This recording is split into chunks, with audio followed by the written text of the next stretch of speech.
Perhatian. Konten ini mengandung konsep esensi ilahiyah yang membutuhkan aspek pemahaman mendalam, yang kemungkinan hanya dapat diakses dengan keterbukaan hati dan pikiran, untuk mencapai tingkat pencerahan dan kesadaran yang lebih tinggi. Assalamualaikum warahmatullahi wabarakatuh. Salam sejahtera untuk kita semua. Rahayu, namaste, om swastiastu, namo buddhaya, dan salam kebajikan untuk kita semua. Semalam hari ini kita kedatangan ayah guru kita yang selalu kita nanti-nanti. Wejangannya, cahayanya, ilmunya yang sangat luar biasa. Insya Allah malam hari ini kita akan membuka pikiran, membuka hati, dan tentu saja kita akan masuk menuju kepada kesadaran yang sejati. So, tidak berpanjang lebar lagi, mari kita sapa guru kita, Ayah Guru Saiful Karim. Sehat? Mohon di-unmute dulu, Pak Saiful. Baik. Bismillahirrahmanirrahim. Assalamualaikum warahmatullahi wabarakatuh. Waalaikumsalam warahmatullahi wabarakatuh. Segala puji hanya milik Allah. Kecerdasan semesta tanpa batas yang meliputi seluruh ciptaannya, meliputi seluruh ruang kosong, meliputi seluruh materi, karena sesungguhnya di dalam materi itu juga energi. Beliau membagikan cinta kasihnya tanpa batas untuk seluruh makhluknya tanpa pilih kasih. Beliau membagikan kasih sayangnya kepada seluruh hambanya, kepada seluruh ciptaannya, tanpa batas. Oleh karena itu sepantasnya sebelum kita memulai kajian kita malam ini, kita sampaikan penghormatan setinggi-tingginya kepada Sang Jiwa Semesta, Sang Jantung kehidupan yang meliputi seluruh tubuh, yang meliputi seluruh sel dalam tubuh kita. Bersama-sama memujinya dengan membaca hamdalah. Alhamdulillahirabbil alamin.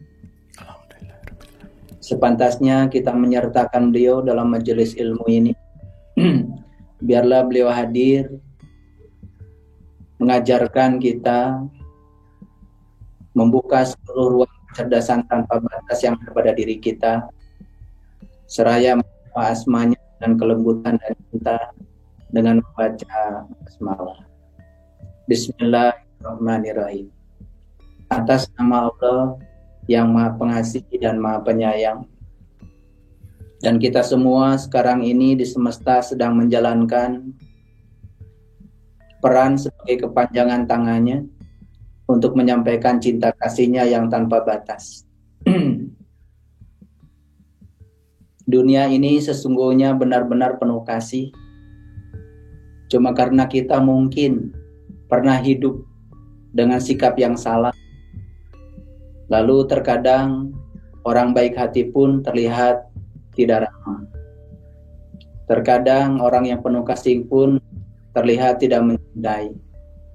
Karena di dalam diri kita sesungguhnya ada yang bersembunyi yang disebut dengan ketakutan. Itu yang menyebabkan kita menjadi kurang peka di dalam kehidupan ini. Ada yang mengajarkan bahwa hidup itu adalah perjuangan. Lalu yang kuat adalah yang bertahan hidup. Menurut saya konsep itu harus sudah ditinggalkan. Itu adalah konsep omong kosong. Karena sesungguhnya hidup yang sesungguhnya adalah hubungan cinta. Hubungan cinta, hidup yang sesungguhnya adalah interaksi. Ketika kita takut, maka orang lain pun menjadi akan takut. Karena ketakutan biasanya menciptakan ketakutan. Ketika kita defensif atau membela diri, maka orang lain pun juga akan defensif dan sebaliknya. Disinilah sebetulnya munculnya kebencian. Kebencian itu selalu muncul antara dua orang yang defensif. Kita telah dibesarkan pada lingkungan dengan nilai-nilai yang salah, lalu menganggap bahwa hidup itu adalah perjuangan. Pada sesungguhnya hidup yang sesungguhnya adalah hubungan cinta. Jadi yang akan bertahan dalam hidup ini sesungguhnya mereka yang lembut, mereka yang pengasih, mereka yang baik hati, mereka yang penyayang, mereka yang punya sifat feminin yang akan bertahan dalam hidup ini. Persis seperti air.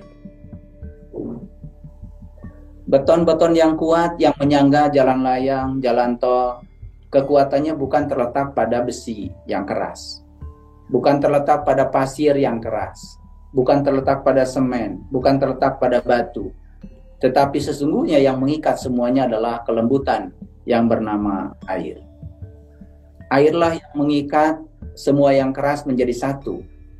Dan oleh karena itu maka saya sangat percaya, yang lembut, yang pengasih, yang baik hati, yang penyayang, itulah sebetulnya yang akan menjadi paku-paku semesta.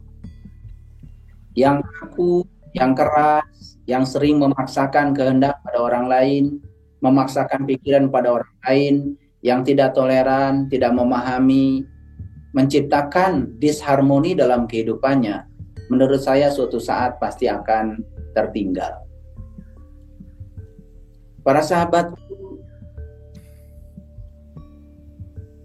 dalam dunia fisika terdapat konsep yang namanya konsep antimateri, yaitu kebalikan dari materi. Tidak ada apapun yang ada di alam semesta ini tanpa kebalikannya. Dan semua pasti ada kebalikannya. Adalah tidak mungkin untuk memahami sesuatu apapun yang ada sendiri tanpa lawannya, tanpa kebalikannya. Lawannya atau kebalikannya yang sama sekali bertentangan harus berada di sana. Apakah itu diketahui atau tidak? Seperti para sahabat sekarang sedang mendengarkan saya. Suara saya terdengar sampai di sana.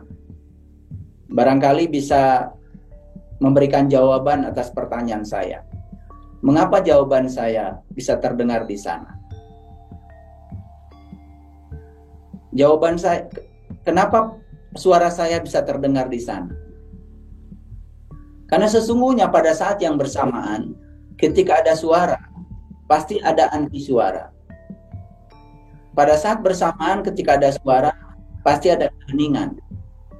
Jadi sebetulnya yang menyebabkan para sahabat sekalian bisa mendengar suara saya karena ada keheningan. Jadi tidak pernah suara itu berdiri sendiri tanpa keheningan. Karena kalau tidak ada keheningan, suara itu pun tidak ada. Jadi suara itu ada karena anti suara. Materi itu ada karena anti materi. Waktu itu ada karena ada anti waktu. Kalau ada waktu yang berjalan dari masa lalu ke masa depan, orang fisika sudah meramalkan pasti ada anti waktu yang berjalan dari masa depan ke masa lalu. Walaupun terdengar ini konyol, tetapi sesungguhnya ya hal yang diametris bertentangan seperti ini itu pasti ada. Dan cara pikiran untuk bisa memahami sesuatu biasanya dengan hal yang bertentangan. Makanya kita dulu waktu sekolah diajarkan konsep benar salah. Lalu sayang sekali kita menganggap yang namanya benar salah itu terkadang itu yang disebut dengan kebenaran. Padahal benar salah itu sesungguhnya hanyalah janjian, hanyalah kesepakatan. Itu kebenaran. Para sahabatku yang dirahmati Allah, bayangan tidak ada tanpa ada cahaya. Sesungguhnya bayangan itu apa? Kan bayangan itu sesungguhnya karena cahaya terhalang oleh kegelapan. Jadi bayangan itu tidak akan pernah ada kalau tidak ada cahaya. Setiap ada bayangan, pasti ada cahaya. Setiap ada bayangan, pasti ada sumber cahaya. Jadi selalu ya, dualitas itu selalu ada. Jadi yang disebut dengan fenomena anti di dalam kehidupan kita, itu selalu ada. Oleh karena itu, jangan berharap semua orang pro kita. Pasti harus ada yang kontranya. Karena pro dan kontra itu harus diizinkan menari bersama, berpegangan tangan, menciptakan kesempurnaan. Beruntung sekali sebetulnya para sahabat yang sudah sampai di kesadaran itu, sehingga bisa melihat semua hal yang dualitas itu sebagai kesempurnaan. Yang belum sampai di kesadaran itu, masih terseok-seok dalam kehidupannya, masih membedakan antara benar dan salah, ya masih membenturkan bahkan benar dan salah, belum bisa memitrakan dua hal yang dualitas sebagai suatu kesempurnaan, tentu saja harus belajar lebih tekun lagi. Tidak ada hidup kalau tidak ada kematian, tidak ada siang kalau tidak ada malam, tidak ada pria kalau tidak ada wanita, kutub yang sama sekali berlawanan, itu sangat diperlukan di dalam proses kehidupan ini. Jadi sekali lagi, jika waktu bergerak dari masa lalu ke masa depan, pasti harus ada anti waktu yang bergerak dari masa depan ke masa lalu. Dan konsep tentang anti waktu secara fiksi sebetulnya sudah bisa kita tonton dalam berbagai macam film-film, ya, dokumenter. Tetapi sesungguhnya mungkin suatu saat akan menjadi kenyataan. Dulu kita tidak pernah membayangkan bahwa kita bisa bertemu maya seperti ini. Ya, 500 orang, 1000 orang bisa bertemu, ya, secara maya, ya, di ruang virtual seperti ini. Mungkin kita tidak pernah membayangkan. Tetapi sekarang, ya, semua menjadi kenyataan. Bahkan segala sesuatu yang masih fiksi hari ini, mungkin suatu saat pun akan menjadi kenyataan. Kalau ada waktu, pasti ada anti waktu. Kalau ada materi, pasti ada anti materi. Itu adalah hal yang disebut dengan fenomena anti. Nah, kenapa kita harus belajar, ya, meniti ke dalam diri? Mengapa kita harus belajar meditasi? Sebetulnya apa sih meditasi? Karena meditasi itu sebetulnya adalah melampaui pikiran. Karena pikiran itu adalah suara. Tanpa pikiran berarti tanpa suara. Tetapi kita tidak akan pernah bisa mencapai tanpa pikiran kalau kita tidak menggunakan pikiran. Kita tidak akan pernah bisa mencapai tanpa kata-kata kalau kita tidak menggunakan kata-kata. Pikiran adalah, ya, alat untuk bisa melompatkan kita kepada anti pikiran. Ya, kata-kata pun menjadi alat untuk melompatkan kita pada anti kata-kata. Jadi untuk bisa melampaui kata-kata harus menggunakan kata-kata. Untuk bisa melampaui pikiran harus menggunakan pikiran. Tidak mungkin kita bisa melampaui pikiran tanpa pikiran. Inilah sebetulnya diskursus yang sangat penting untuk meningkatkan kesadaran. Disinilah pentingnya kita meniti ke dalam diri. Karena sesungguhnya kalau kita tidak meniti ke dalam diri, kita tidak akan pernah punya pengalaman pribadi. Karena kebenaran tidak bisa diceramahkan. Kebenaran tidak bisa didapat dari apa kata orang. Kebenaran tidak bisa kita dapatkan dari apa kata buku. Kebenaran tidak bisa didapat dari apa kata artikel. Sepanjang kebenaran itu tidak terjadi sebagai pengalaman pribadi pada diri kita sendiri, maka sesungguhnya yang terjadi pada diri kita bukanlah kebenaran, tetapi itu hanyalah pembenaran. Oleh karena itu, maka pencerahan tidak akan pernah terjadi oleh orang lain. Karena pencerahan itu hanya bisa terjadi oleh diri kita sendiri. Seorang guru tidak pernah bisa memberikan pencerahan sekalipun pada muridnya sendiri. Seorang guru hanya membukakan pintu dan tentu saja para muridnya yang harus masuk. Para muridnya yang harus mengalami sendiri. Makanya dalam pelajaran spiritual banyak sekali yang terjebak pertanyaan. Misalnya, ya, sedikit-sedikit bertanya, sedikit-sedikit bertanya. Lalu yang dipertanyakan sesungguhnya adalah pengalaman yang belum terjadi. Ketika kita belajar spiritual, terus-menerus bertanya seperti itu, maka tidak akan pernah mengalami kemajuan. Karena sesungguhnya yang diperlukan adalah pengalaman spiritual itu sendiri. Kalau di ruang dan waktunya, ketika tingkat amal kita sudah sampai di situ, maka sesungguhnya kita sendiri yang akan bisa menjawab pertanyaan itu.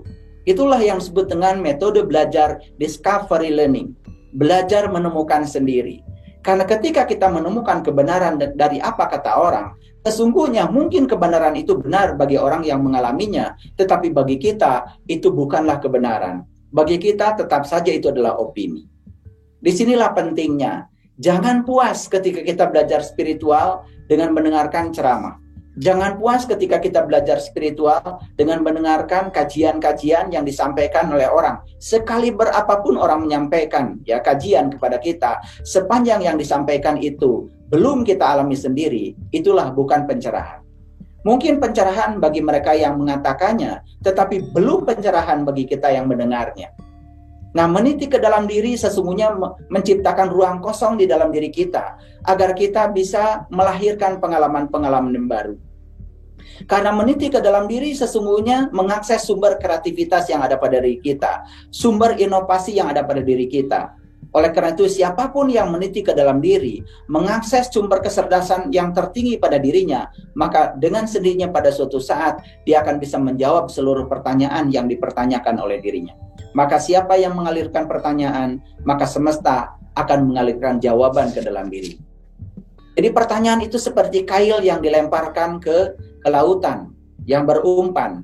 Maka siapa saja yang melemparkan kail yang berumpan, otomatis suatu saat akan ada harapan untuk mendapatkan jawaban. Tetapi pertanyaan apapun jangan pernah dikotori oleh jawaban yang keliru. Biarkan pertanyaan itu suci adanya. Ketika kita bisa memelihara pertanyaan itu suci adanya, maka kita pun akan terbimbing suatu saat untuk menemukan jalan, menemukan jawaban atas pertanyaan kita itu sendiri. Para sahabatku yang dirahmati Allah, sekali lagi, pikiran itu adalah kata. Meditasi itu sesungguhnya tanpa kata, tanpa pikiran. Itu yang disebut dengan no mind. Jadi sebetulnya untuk bisa melampaui pikiran, tetap saja menggunakan pikiran. Nabi Muhammad ketika meniti ke dalam diri untuk menembus Sidratil Muntaha, menemukan sejati dirinya, beliau kan dibimbing oleh malaikat Jibril. Siapa sesungguhnya malaikat Jibril itu? Karena kebanyakan kita baru tahu ceritanya. Malak itu bahasa Arab artinya adalah tekad. Malak itu bahasa Arab artinya adalah karep. Malak itu bahasa Arab artinya keinginan yang kuat. Itu yang disebut dengan malak. Jibril adalah, itu juga bahasa Arab. Jadi malak Jibril adalah, sebetulnya adalah pikiran kita yang terbuka. Makanya pikiran yang terbuka yang akan membuat kita menjadi jujur. Karena pikiran yang terbuka akan mengantarkan kita menjadi orang yang mungkin belum tahu. Tetapi kita tahu bahwa kita belum tahu. Karena pikiran yang terbuka akan membuat kita menjadi orang yang mendengar.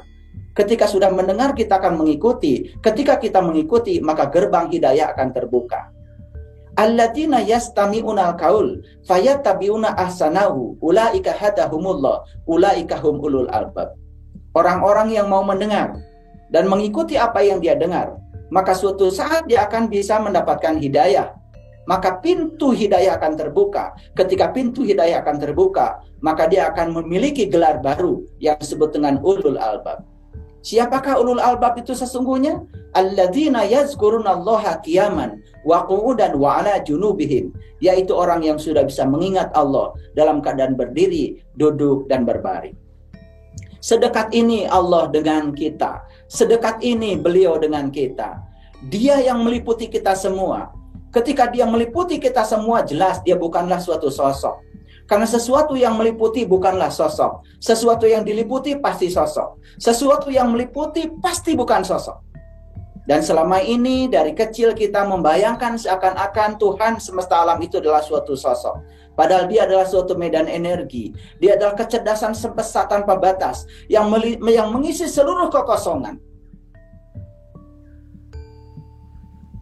Ada pernyataan yang sangat hebat, yang sangat saya kagumi dalam Al-Quran, yang mengatakan, Inna Rabbaka ahata binnas. Sesungguhnya Tuhanmu meliputi segala manusia. Yang mengatakanmu di situ adalah Tuhan. Tentu saja bagi kita, kalau kita ingin mengatakan Tuhanku meliputi segala manusia, jadi yang meliputi segala manusia itu adalah Tuhanku. Jadi Tuhanku meliputi segala manusia, artinya Tuhan itu tidak dibatasi oleh tubuh kita. Tuhan yang sama meliputi tubuh-tubuh yang berbeda. Ketika kesadaran ini tumbuh pada setiap orang, maka cinta kasih akan mengalir. Ketika cinta kasih mengalir, maka kelembutan akan mengalir. Ketika kelembutan akan mengalir, itu yang menyebabkan kita akan bertahan hidup.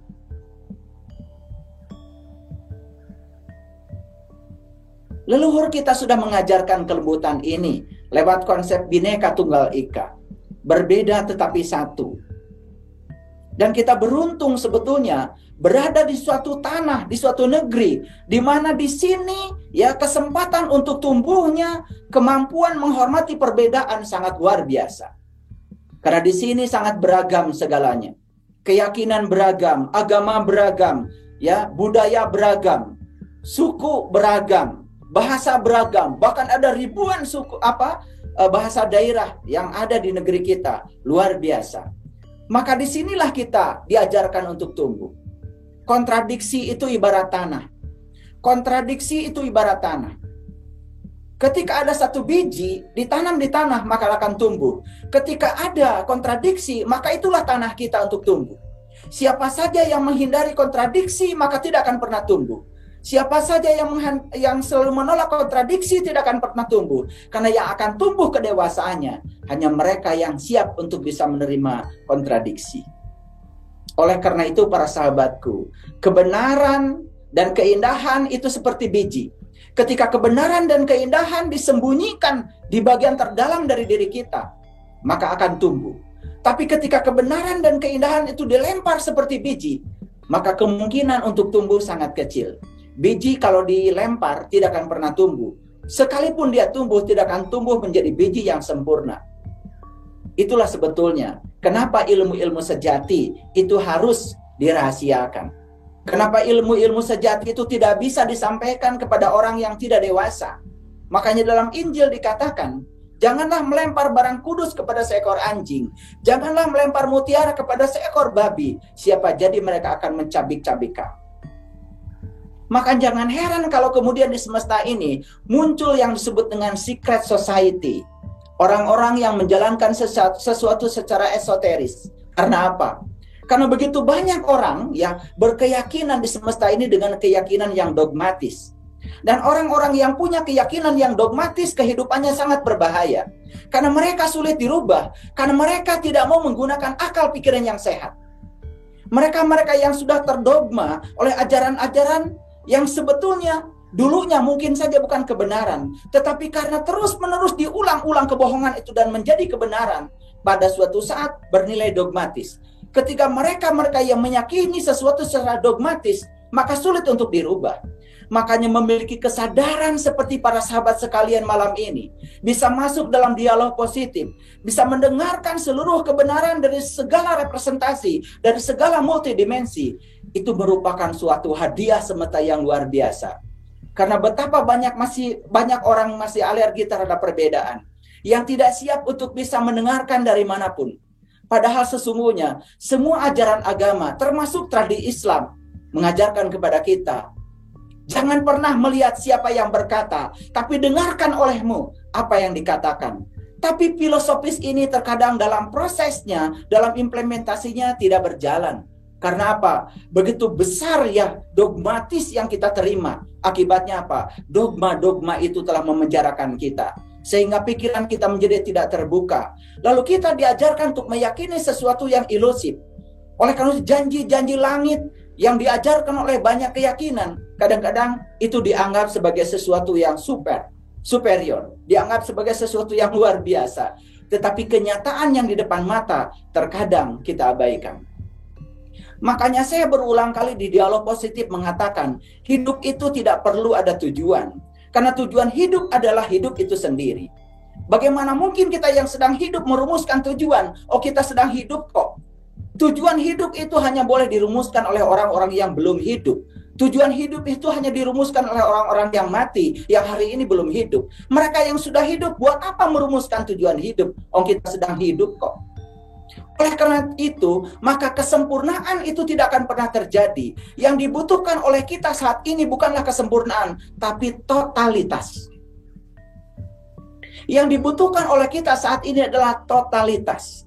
Kesempurnaan itu di masa depan. Kesempurnaan itu masih jauh. Kesempurnaan itu jauh di sana. Tapi totalitas adanya di sini saat ini.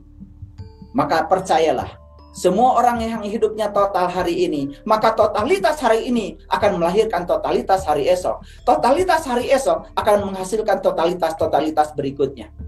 Makanya hidup itu tidak usah 2 hari, tidak usah 3 hari. Hidup itu cukup 1 hari. Coba belajar untuk tidak bereaksi. 1 hari saja, tidak usah bereaksi. Ketika kita didorong oleh orang dan kemudian kita jatuh, sudah pulang saja ke rumah. Pulang ke rumah. Tidak usah bereaksi apa-apa.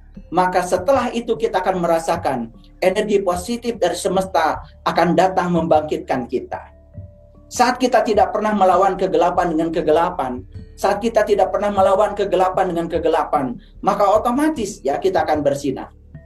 Oleh karena itu, fisika mengajarkan kepada kita bahwa hitam dan putih itu bukanlah warna seperti hijau, seperti kuning, seperti merah. Saya perhatikan ada Bunda Yani menggunakan kerudung warna merah. Ya, ada yang menggunakan kerudung warna ungu. Ada yang menggunakan warna putih, ada yang menggunakan warna hitam. Perhatikan, pernah nggak kita belajar warna-warna itu? Warna putih dan warna hitam secara fisika itu adalah warna yang berbeda dengan hijau, dengan kuning, dengan merah, dengan biru, dengan ungu. Sangat berbeda. Kenapa? Putih itu sesungguhnya kumpulan berbagai macam warna. Jadi kenapa putih itu melambangkan spiritual? Kenapa putih itu melambangkan kemurnian? Kenapa putih itu melambangkan kesucian? Kenapa Ibu Ayudah menggunakan mukena warna putih? Dan jarang mukena warnanya merah, jarang mukena warnanya ungu, jarang mukena warna lain. Mukena itu kebanyakan warnanya putih. Apa artinya? Apakah kita hanya menjalankan dogmatis bahwa mukena harus putih, tapi kita tidak mengerti kenapa mukena warnanya putih? Ingat bahwa putih itu kumpulan berbagai macam warna. Cahaya putih dari matahari ketika memasuki ruang atmosfer dan di sana ada kerapatan udara yang berbeda, maka akan menjadi prisma dan akan kemudian diurai menjadi berbagai macam warna. Ada merah, ada jingga, ada kuning yang kemudian disebut dengan pelangi. Coba lihatlah warna pelangi. Bukankah pelangi itu dilahirkan dari warna putih? Ketika warna putih dimasukkan ke dalam suatu prisma, indeks bias yang berbeda, kemudian terjadi proses dispersi cahaya, penguraian cahaya, maka yang keluar adalah warna-warna yang berbeda. Jadi sebetulnya putih itu melambangkan kesiapan kita untuk bisa menerima perbedaan. Jadi aneh kalau kita pakainya sudah putih, pakaiannya sudah warna putih, tetapi yang terjadi justru memaksakan keyakinan kita pada orang lain. Bahkan orang lain harus sama pikiran dan keyakinan seperti kita, dan orang lain menolak, kemudian kita melakukan tindakan-tindakan kriminal yang sesungguhnya melawan sifat cinta kasih kita sendiri. Apa itu warna hitam? Warna hitam itu ketiadaan cahaya. Oleh karena itu hitam selalu melambangkan kegelapan. Maka kegelapan itu adalah ketidakhadiran. Kegelapan tidak bisa dilawan oleh kegelapan. Kegelapan hanya bisa dilawan oleh cahaya. Dimanapun ada kegelapan, hadirkanlah cahaya. Maka otomatis kegelapan dengan kehadiran cahaya itu akan menjadi terang. Jadi sebetulnya ketiadaan cahaya hanya bisa disembuhkan dengan kehadiran cahaya. Sayang sekali dalam kehidupan ini tidak disadari. Banyak di antara kita yang terjebak untuk melawan kegelapan dengan kegelapan, melawan kebencian dengan kebencian, melawan pertengkaran dengan pertengkaran. Inilah yang terjadi karena ketidaksadaran kita sendiri. Semoga kita menjadi satu lilin kecil saja di semesta ini sudah menjadi luar biasa. Karena satu lilin kecil, kalau di sekitar lilin kecil ada 1000 lilin yang belum menyala, maka lilin kecil itu akan bisa menyalakan 1000 lilin yang belum bercahaya. Para sahabatku yang dirahmati Allah, meniti ke dalam diri akan menciptakan ruang kosong. Meniti ke dalam diri akan menciptakan harmonisasi. Meniti ke dalam diri akan menemukan sejatinya diri kita. Dan siapa saja yang sudah menemukan sejati dirinya akan mencapai puncak kesadaran yang tertinggi. Itulah yang disebut dengan Sidratil Muntaha. Dan untuk mencapai puncak kesadaran yang tertinggi, kalau berguru kepada Al-Quran surat Al-Kahfi, kita harus melakukan 3 hal. Yang pertama, kita harus berani membunuh anak kecil. Itulah sebetulnya dialog antara Musa dengan Khidir. Siapa sesungguhnya Musa itu? Musa itu adalah kita sendiri. Musa itu adalah diri-diri kita sendiri. Musa adalah para pencari. Siapa sesungguhnya Khidir itu? Khidir bukan sekedar sosok manusia di masa lalu. Bagi saya Khidir itu adalah guru sejati kita. Makanya di dalam Quran surat Al-Kahfi ada 3 nama yang sangat saya kagumi. Pertama ada Musa, yang kedua ada Khidir, yang ketiga ada Zulkarnain. Zulkarnain itu, Nain itu 2. Zulkarnain adalah mereka yang sudah bisa melampaui dualitas. Siapa yang harus melampaui dualitas? Musa. Bagaimana Musa bisa melampaui dualitas? Harus berguru kepada guru sejatinya Musa. Di situ ada Khidir. Jadi Khidir itu adalah guru sejati kita. Khidir ada pada setiap diri-diri kita. Ketika kita sudah menjadi Musa dan kita ingin berguru kepada Khidir, maka kuncinya cuma 1, meniti ke dalam diri. Maka syarat untuk meniti ke dalam diri ada 3. Yang pertama, bunuh anak kecil. Bunuh anak kecil. Yang harus dibunuh itu adalah sifat kekanak-kanakan pada diri kita. Karena banyak orang yang belajar spiritual, belajar ilmu-ilmu hakikat seperti pada terminologi belajar ilmu syariat. Ilmu syariat boleh ditanyakan, tapi ilmu hakikat gak boleh ditanyakan. Karena setiap pertanyaan, kalaupun ada jawabannya, itu bukan jawaban yang asli. Karena jawaban yang asli hanya lahir dari pengalaman pribadi. Itu kunci yang pertama. Yang kedua adalah, perahunya harus dilobangi. Perahunya harus dilobangi. Bagaimana melogami perahu? Inilah perahu kita. Inilah kendaraan terhebat yang disediakan semesta buat kita. Kalau kita belum punya kemampuan melobangi perahu kita, kita tidak akan pernah bisa melihat bahwa pusat semesta ada pada diri kita. Ketika kita belum bisa menyaksikan pusat semesta ada pada diri kita, kita tidak akan pernah bisa mengatakan Allahu Akbar dalam tingkatan rasa. Allahu Akbar baru tingkatan kata-kata. Belum bisa ya merasakan Allahu Akbar dalam tingkatan rasa. Karena apa? Kita pun belum pernah menyaksikan akbarnya Allah pada diri kita. Makanya ketika kita sudah membunuh sifat kekanak-kanakan pada diri kita, langkah berikutnya, lobangi perahu kita. Disitulah perlu seorang pembimbing yang ahli agar kita bisa melobangi perahu kita. Ketika perahu dilobangi, kita akan menemukan harta karun. Dan ketika harta karun ditemukan dalam diri kita, maka dinding yang roboh akan bisa ditegakkan oleh kita. Karena apa? Di balik dinding yang roboh itu ada harta karun yang terpendam. Harta siapa? Hartanya yatim. Hartanya yatim. Siapa yatim itu? Yatim itu yang tak beribu, yang tak berbapa. Tidak ada satu anak manusia pun yang lahir ke semesta tanpa ibu, tanpa bapa. Semua kelahiran pasti ada ibu, ada bapa. Tapi ada yatim yang tak beribu, tak berbapa. Yatim itu yang tak beribu, tak berbapa. Yang tak beribu, tak berbapa adalah jiwa kita, ruh kita yang ditiupkan langsung ke dalam diri kita. Oleh karena itu, maka harta yatim yang paling besar adalah Sang Mahajiwa. Harta jiwa yang paling besar adalah Sang Mahajiwa. Makanya sangat masuk akal kalau ada satu ayat dalam Al-Quran yang mengatakan Aro'aital ladzi yukadzibu biddin. Celakalah para pendusta agama. Fazalikal ladzi yadu'ul yatim. Siapa pendusta agama itu? Mereka yang mentelantarkan yatimnya. Betul bahwa kita harus peduli pada orang-orang yang susah di panti asuhan. Betul bahwa kita harus berbagi kepada mereka yang kekurangan. Betul, itu harus kita lakukan. Tetapi jauh lebih bagus lagi kalau kita mengerti sesungguhnya yatim bukan di panti asuhan. Yatim yang sesungguhnya adalah jiwa kita. Yatim yang sesungguhnya adalah diri sejati kita. Perhatikan para sahabat sekalian. Kita setiap hari melakukan ritual. Apapun ritualnya. Ada yang melakukan ritual sholat. Ada yang melakukan ritual wudhu. Macam-macam. Bahkan tadi ada yang bertanya kepada saya. Bagaimana kalau saya mendawamkan wudhu, katanya. Oh boleh, bagus. Kalau wudhu yang didawamkan hanya wudhu di tingkat lahir, di tingkat fisik, ya 1000 kali tubuh kita ya disucikan oleh air, tidak akan pernah suci. Air kencing masih tertinggal di dalam. Bahkan kotoran pun masih tertinggal dalam tubuh kita.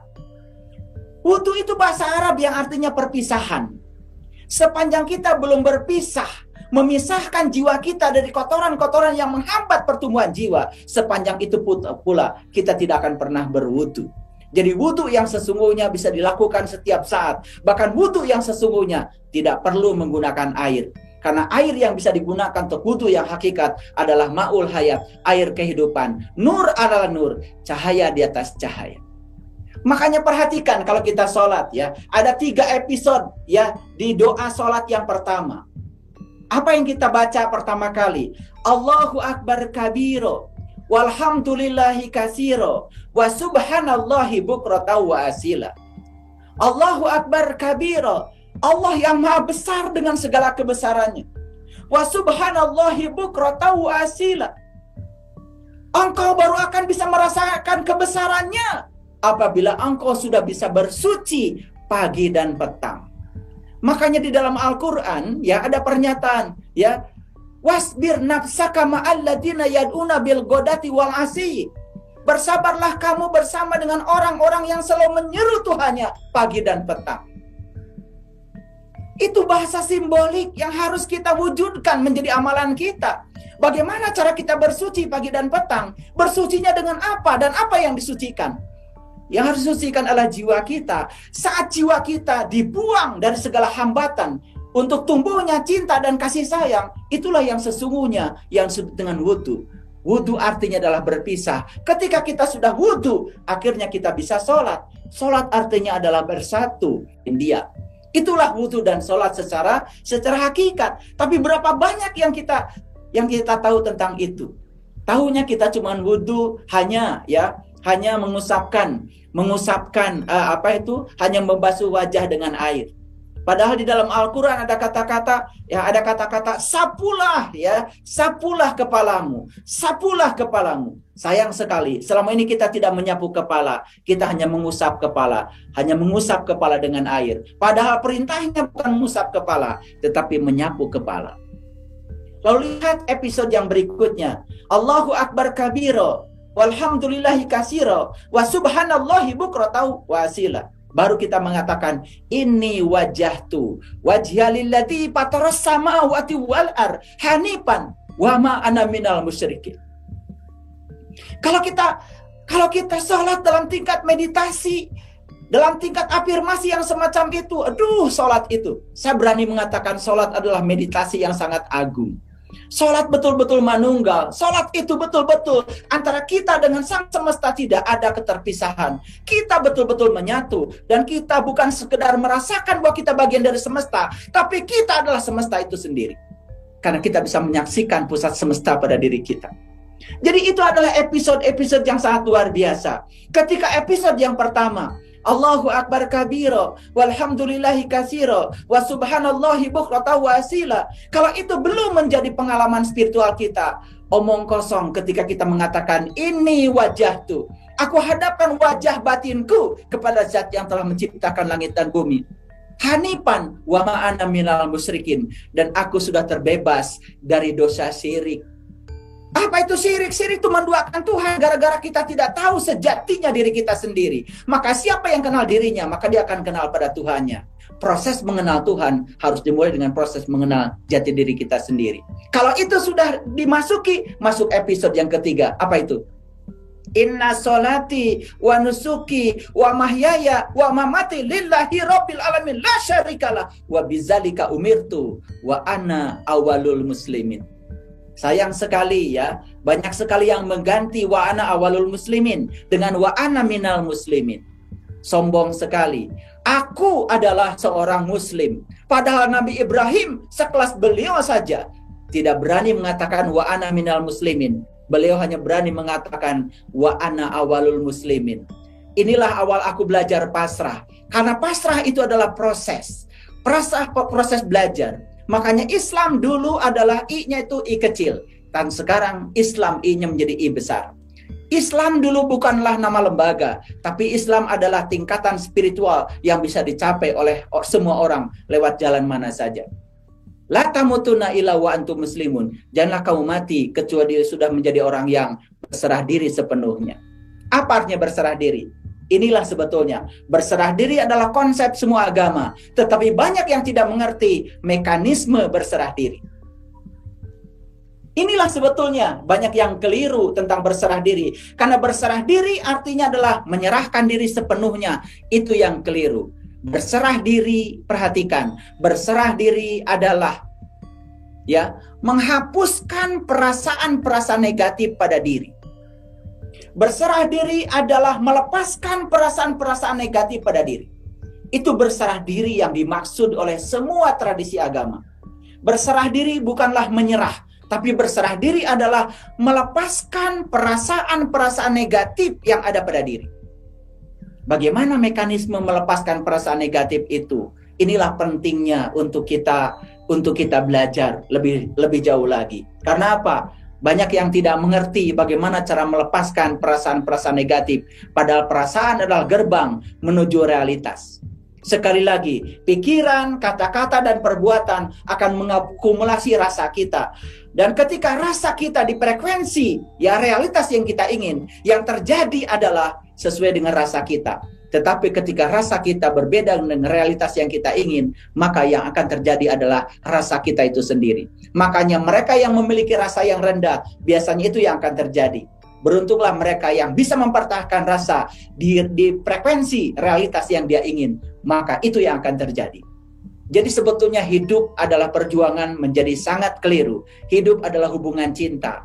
Makanya akan bertahan dalam hidup adalah mereka yang penuh kasih, yang penuh kelembutan, yang toleran, yang bisa memahami perbedaan. Itu yang akan terjadi. Oleh karena itu maka kebangkitan spiritual saya percaya sedang terjadi di bumi pertiwi ini. Kebangkitan spiritual, kebangkitan kesadaran sedang terjadi. Saya menyaksikan dialog positif dengan jumlah yang hadir ratusan orang. Sungguh ini merupakan sesuatu yang sangat menggembirakan. Karena apa? Biarkanlah ragi yang sedikit ini akan bisa ya mewabahkan, ya mematangkan semua di luar diri kita. Biarlah kesadaran yang kecil ini ya tumbuh ya, dan kesadaran yang kecil ini insya Allah akan mewabah menjadi kesadaran semesta yang luar biasa. Inilah sebetulnya ya abad kebangkitan spiritual. Saya percaya orang-orang yang mau menggunakan pikirannya dengan terbuka untuk bisa menerima ya pelajaran spiritual semakin hari semakin luar biasa. Nah, selanjutnya masuklah episode Al-Fatihah. Masuklah, aduh luar biasa, ruku, sujud dan lain sebagainya. Itu tingkat meditasi yang sangat luar biasa. Apalagi kalau kita bisa menghubungkan diri kita dengan semesta yang luar biasa ini lewat nafas. Coba ya, kalau kita bisa menghubungkan ya diri yang di dalam dengan diri yang di luar dengan kesadaran napas kita, itu luar biasa, luar biasa. Ya, saya merinding saja kalau bicara seperti ini. Ya, dan kalau saya mempraktekkan ini, luar biasa, sangat luar biasa, kenikmatannya luar biasa. Itu sebabnya celaka itu bukan untuk orang yang tidak sholat, celaka itu untuk orang yang sholat. Fawailul lil musholin. Kenapa celaka? Karena orang yang sholat biasanya suka usil, mikirin yang nggak sholat, ngomongin orang lain yang nggak sholat, gitu. Makanya yang suka komentar pada yang tidak sholat pasti yang sholat. Yang tidak sholat tidak pernah komentar pada yang tidak sholat. Makanya yang celaka itu pasti yang sholat. Makanya kalau yang sholat celaka berarti yang tidak sholat dong yang nggak celaka. Bener banget, karena yang tidak sholat nggak pernah usil. Makanya orang yang sholat pasti usil, sesungguhnya Anda itu nggak sholat, belum meninggal, belum mencapai kesadaran. Anda baru melaksanakan ritual sholat, tapi Anda belum sholat. Makanya di dalam Al-Quran dikatakan ya, sholat yang benar itu di makom Ibrahim. Makomu Ibrahim musola, sholatlah di makom Ibrahim. Sayang sekali banyak kita yang pergi ke Mekah cari makom Ibrahim. Begitu didapat di sana ternyata sebesar sangkar burung. Bagaimana bisa sholat di makom Ibrahim? Sedangkan perintahnya di dalam Al-Quran, makomu Ibrahim musola. Bagaimana Anda bisa sholat di makom Ibrahim? Karena makom bukan tempat, makom adalah level. Ya, sholatlah di level Ibrahim. Sholatlah di level Ibrahim. Lihat Ibrahim, apa yang dilakukan beliau sebelum sholat? Mencari Tuhan.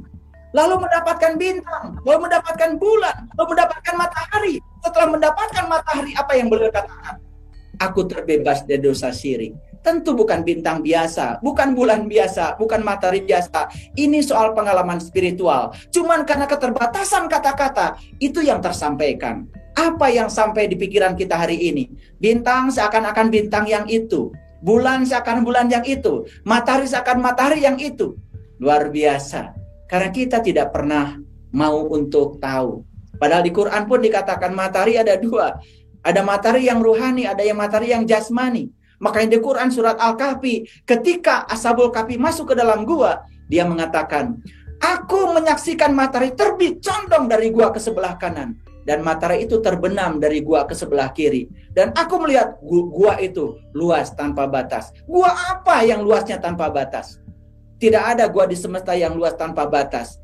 Tidak ada di dalam gua ada matahari terbit. Ini soal pengalaman spiritual. Makanya Ashabul Kahfi bukan sekedar sejarah di masa lalu. Ashabul Kahfi adalah mereka yang hari ini mau meniti ke dalam diri. Bisa menemukan gua yang ada dalam dirinya. Bisa menyaksikan matahari terbit di dalam dirinya. Saat menyaksikan itu, luar biasa. Itulah pusat semesta kita saksikan ada dalam diri kita. Yang saya omongkan ini bukanlah opini. Yang saya omongkan ini adalah fakta. Yang saya omongkan ini adalah kebenaran yang saya alami sendiri secara pribadi. Tapi tentu bagi para sahabat yang belum mengalami, ini masih opini. Bagaimana para sahabat bisa mengalami kalau cuman puas mendengarkan ceramah saya malam ini, tetapi tidak mau untuk melakukan proses meniti ke dalam diri dengan sesungguhnya. Maka saya berulang kali mengatakan bahwa ya di dalam Al-Quran surat Al-Baqarah 6 Allah menyatakan innal ladzina kafaru sawaun alaihim a'andartahum am lam tumdirhum la yu'minun. Sesungguhnya orang-orang yang tertutup mata kalbunya tidak akan pernah bisa terbuka dengan diceramahi. Dikasih ceramah atau tidak kasih ceramah, tidak akan pernah bisa terbuka. Itu batasan yang disampaikan Al-Quran kepada kita. Sesungguhnya orang yang tertutup tidak akan bisa menjadi terbuka dengan mendengar. Mendengar itu hanya merupakan gerbang awal. Mendengar itu hanya menggunakan malak Jibril yang ada pada diri kita. Karena yang menuntut kita selanjutnya bukanlah logika, bukanlah malak Jibril. Yang akan menuntun kita selanjutnya adalah kesadaran.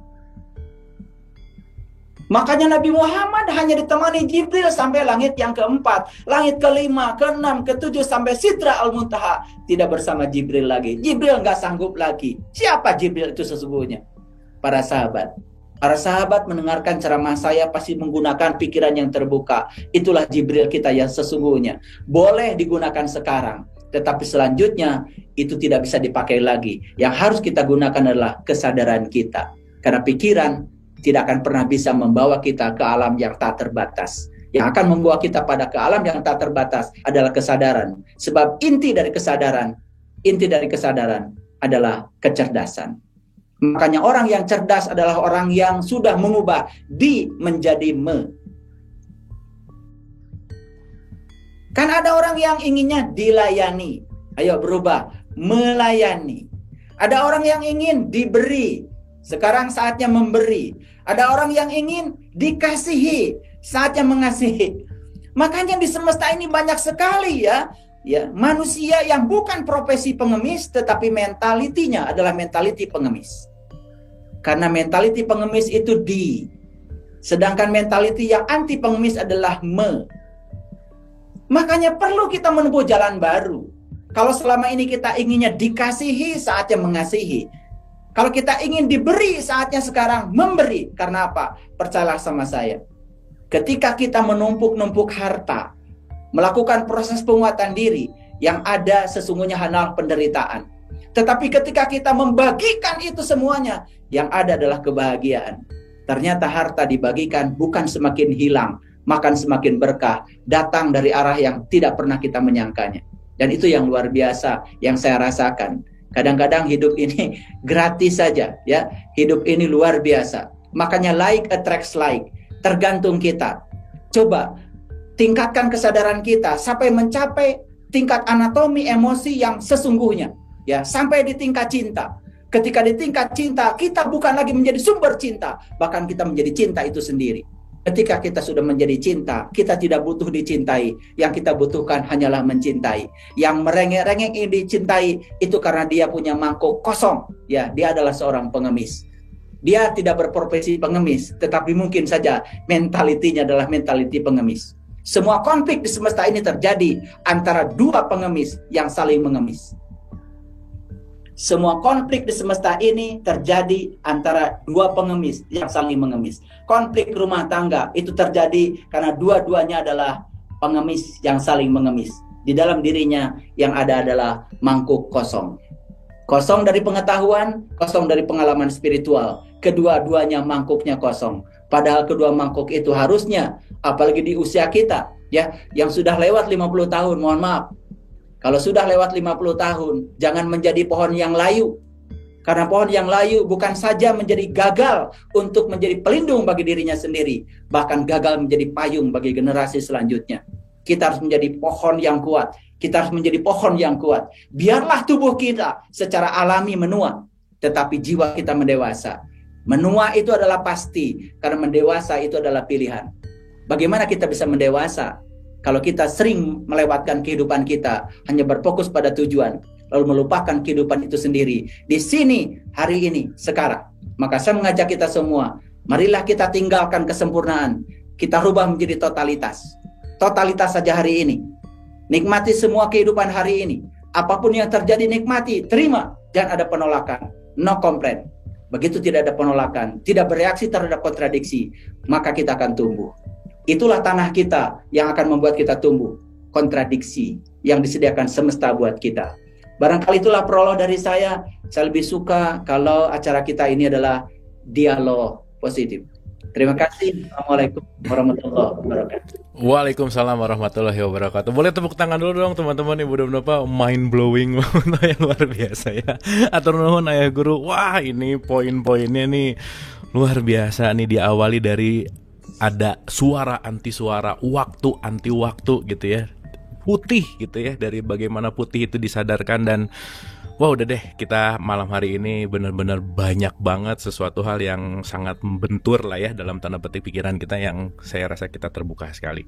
Ayo guru, seperti biasa kita akan tanya jawab. Jadi teman-teman yang di YouTube, yang di Zoom, seperti biasa mau chat boleh, raise hand boleh. Ini udah ada beberapa pertanyaan juga di chat juga begitu. Tapi ada hal yang ingin didetailkan sedikit ayah guru. Tadi yang sangat menarik itu waktu berbicara tentang Jibril ayah guru. Selama ini kan Jibril tuh dianggap sesuatu yang gaib, sesuatu yang sesuatu yang dalam tanda petik tidak terlihat, dan ya dalam tanda petik pokoknya tidak terbayangkan gitu. Tetapi tadi ketika ayah guru menyampaikan dan menjelaskan bahwa malak itu adalah tekad, Jibril itu keterbukaan, berarti ayah guru kalau kita berbicara Jibril di 4.0 nih sekarang lah gitu, aplikasinya kah atau sosoknya kah, itu bisa berupa seperti apa ayah guru? Silakan. Ya, sebetulnya Jibril itu ada pada diri setiap manusia, yaitu adalah pikiran yang terbuka. Oleh karena itu saya ingin menjelaskan sedikit tentang malaikat supaya kita ada pencerahan sedikit. Kan kita mengenal malaikat, ada malaikat Jibril, Mikail, Israfil, Ijrail, Munkar, Nakir, Ridwan, Malik, dan lain-lain. Saya ambil contoh yang sederhana aja supaya lebih mudah.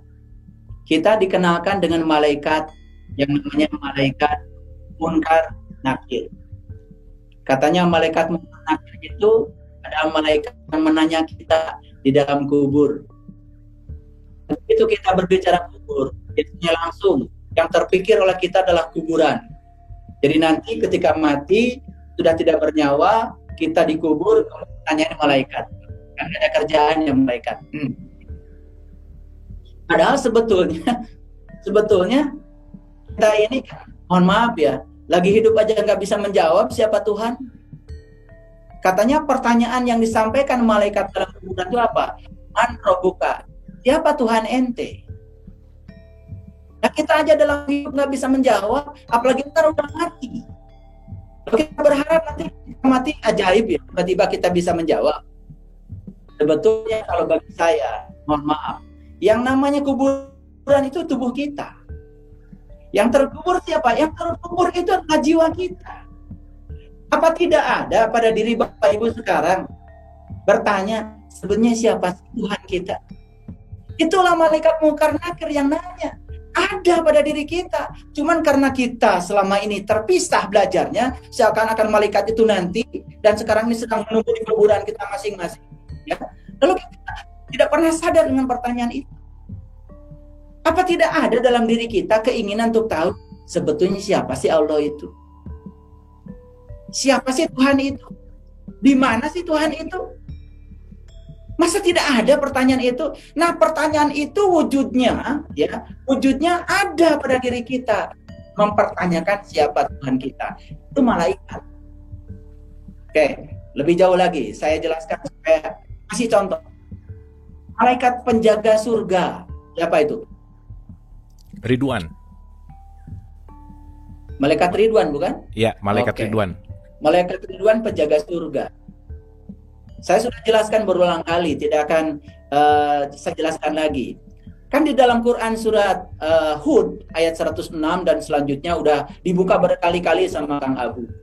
Bahwa sebetulnya surga itu adalah tempat di mana kita masih mengeluarkan dan menarik napas. Berarti surga itu di mana? Ya di sini. Siapa penjaga di sini? Ketika dijaga ini oleh malaikat Ridwan. Ridwan siapa? Ridwan itu artinya ridho. Coba, jaga sama malaikat ridho. Jaga sama malaikat ridho. Kita punya uang 1 juta, ditipu orang, sudah. Tidak usah berfokus ke situ. Ya barangkali saya pernah menipu orang itu di kehidupan yang lalu dan sekarang dia datang kembali untuk melunasi utang saya, ya sudah, saya ridho. Surga bukan? Surga. Ayah Guru, punten, ini tadi ada putus-putus. Suara jelas Ayah Guru? Jelas, suara Kang Abu jelas. Pas suara saya putus-putus. Ke saya sih enggak, tapi ini ke teman-teman yang lain putus-putus nih. Sebentar ya, saya lagi reconnection sebentar. Punten sekedap. Mantap? Oke, sip. Oke. Mangga Ayah Guru. Tadi dilanjutkan dari Ridwan, dari Ridwan atau dari kuburan boleh Ayah Guru? Iya. Ya, mangga. Nuhun, hatur nuhun. Ya, baik. Jadi malaikat penanya di dalam kubur, ini kuburan. Ada yang nanya kok dari dalam. Ada yang nanya dari dalam. Siapa sesungguhnya Allah itu? Siapa sih Tuhan itu? Siapa pencipta alam semesta ini? Di mana beliau berada? Bagaimana cara aku mengingatnya? Bagaimana cara aku menyembahnya? Bagaimana cara aku berkomunikasi dengannya? Itu pertanyaan itu ada di sini bergumul sebetulnya pada diri setiap orang. Cuman kita nggak ngerti karena dogmanya di otak kita, nanti pertanyaan itu di sana. Jadi kalau kita ditanyanya di sini di kehidupan sekarang, kemungkinan bisa menjawabkan besar. Karena dengan ada pertanyaan dari dalam, otomatis ada gerakan dari kita untuk mencari. Ketika kita jujur bahwa kita tidak tahu dan kita tahu bahwa kita tidak tahu, maka kita akan mencari tahu.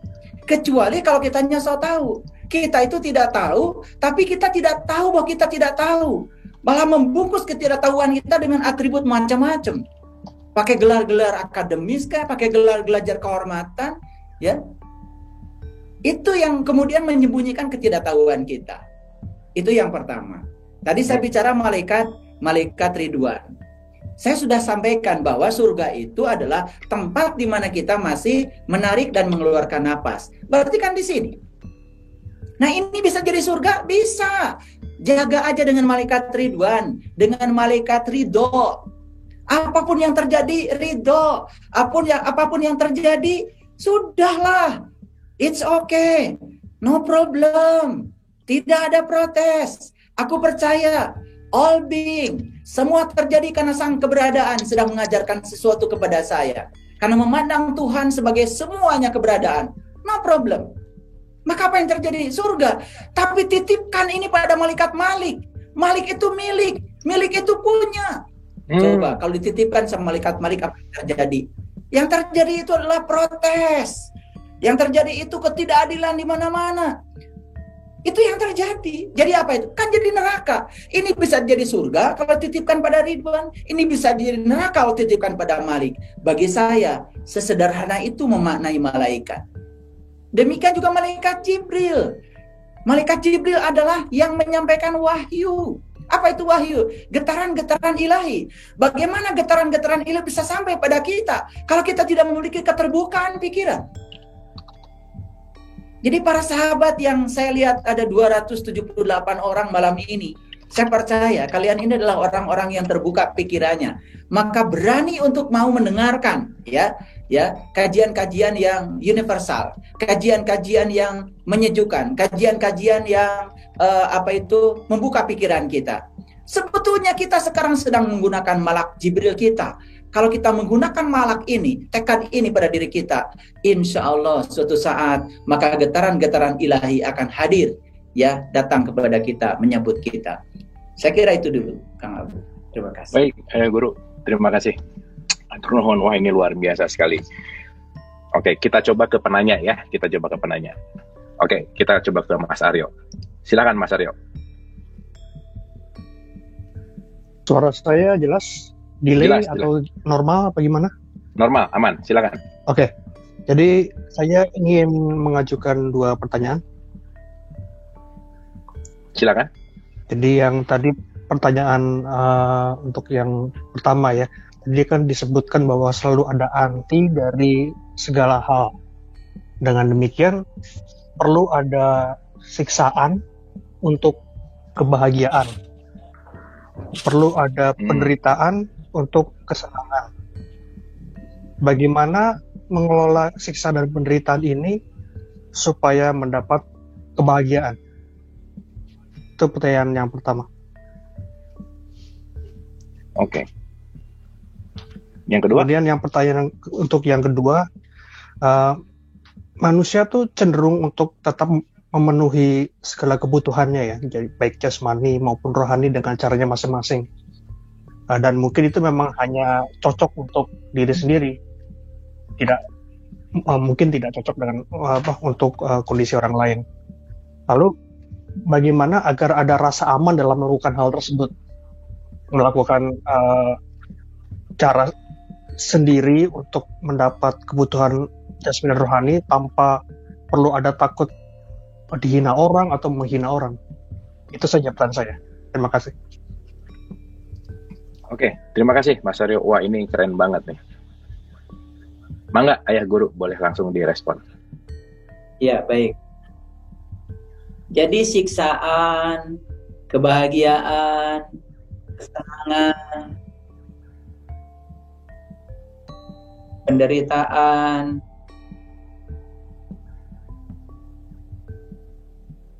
itu sebetulnya Aryo, judul-judul yang kita berikan sendiri sebetulnya. Sebetulnya Allah itu tidak pernah ngasih judul semacam itu. Mas Aryo juga dulu tidak diberi nama, aslinya dari sana. Mas Aryo juga tidak diberi nama, kan yang ngasih nama kan orang tua. Jadi sebetulnya siksaan, kebahagiaan, kesenangan, penderitaan, itu adalah judul-judul yang kita berikan oleh kita. Dasar kebenaran. Yang pertama adalah pengetahuan. Kalau kita memiliki pengetahuan yang dalam. Yang kedua adalah cinta. Yang ketiga adalah keadilan. Yang keempat adalah pengabdian. Yang kelima adalah kesabaran. Sebetulnya yang kita sebut dengan siksaan, yang kita sebut dengan kesenangan, itu adalah judul yang kita berikan pada satu kejadian. Ya, yang sebetulnya kejadian itu belum selesai. Jadi semesta ini punya mekanisme sendiri, cara mengajarkan sesuatu kepada kita.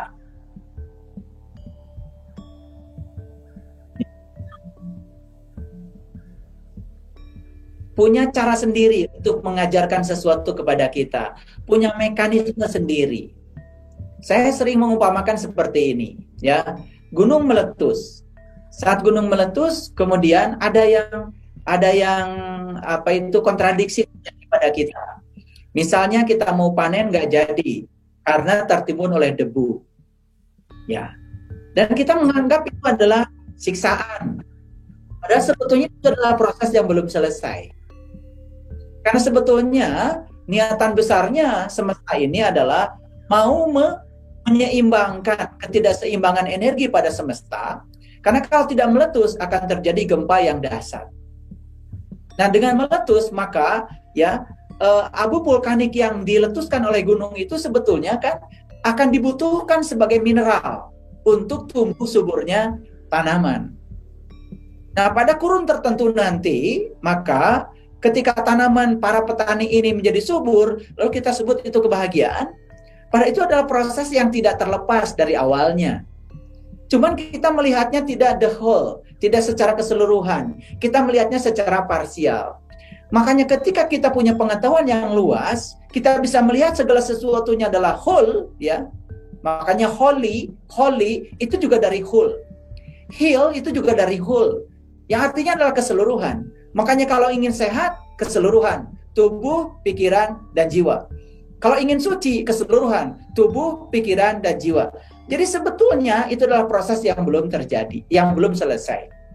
Nah, ketika kita punya pengetahuan yang dalam tentang itu, maka kita tidak akan terjebak oleh judul-judul yang kita berikan oleh kita sendiri. Maka sesungguhnya semua itu adalah upaya semesta untuk membuat kita bahagia. Itu pertanyaan yang pertama. Lalu pertanyaan yang kedua, ya, setiap manusia, ya, tentu saja ingin memenuhi kebutuhannya masing-masing, ya. Bagaimana cara, ya, untuk memenuhi kebutuhan jasmani dan rohani secara mandiri, ya, ya tentu saja, ya, tentu saja. Kalau belajar memenuhi kebutuhan, ya, kita tidak akan pernah bisa mandiri. Baik kebutuhan jasmani maupun kebutuhan rohani. Karena apa? Semua kita ini adalah terhubung oleh hubungan cinta. Semua kita ini adalah terhubung ya dengan orang lain, satu dengan yang lain. Kita tidak akan pernah bisa memakan nasi hasil tanaman kita sendiri, keburu mati kita. Bayangkan kalau semua orang makan nasi hasil nanam sendiri. Berarti kan hari ini ya udah, sebelum ada nasi datang saya akan puasa saja, keburu mati. Saya kira kita tidak akan pernah bisa bergantung, tidak bergantung pada siapapun. Jadi sebetulnya makanya di abad 21 ini apalagi ya, yang dibutuhkan oleh kita itu adalah kolaborasi, komunikasi, berpikir kritis, berpikir kreatif, bahkan kita perlu compassion, perlu cinta kasih. Dengan demikian maka kita akan saling ya bisa share ya energi kita untuk saling memenuhi kebutuhan kita. Saya kira itu.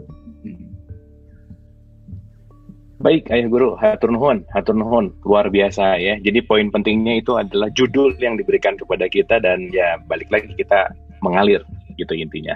Hatur nuhun, Ayah Guru, hatur nuhun. Oke, ini mudah-mudahan terdengar ya, karena ini menariknya beda-beda si errornya. Jadi saya rasa, nah ini udah mulai, jadi freeze ya udah nggak apa-apa. Oke, kita lanjut aja dulu ya, karena nanti rekamannya ada. Oke, Ayah Guru ada pertanyaan begini. Sebentar, jadi jauh ke atas. Jadi pertanyaannya menariknya gini. Atau kita ke Ibu Ayudiah dulu. Silakan Bu Ayudiah. Bu Ayudiah boleh di-unmute.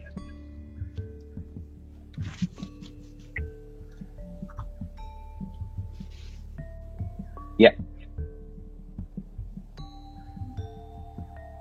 Bu Ayudiah? Boleh bicara? Ibu? Oh, mungkin Ibu Ayudiah kepencet kali ya? Oke. Kalau gitu ke unmute lagi. Gitu ke Suyanto Jamkrida. Silakan. Suyanto Jamkrida.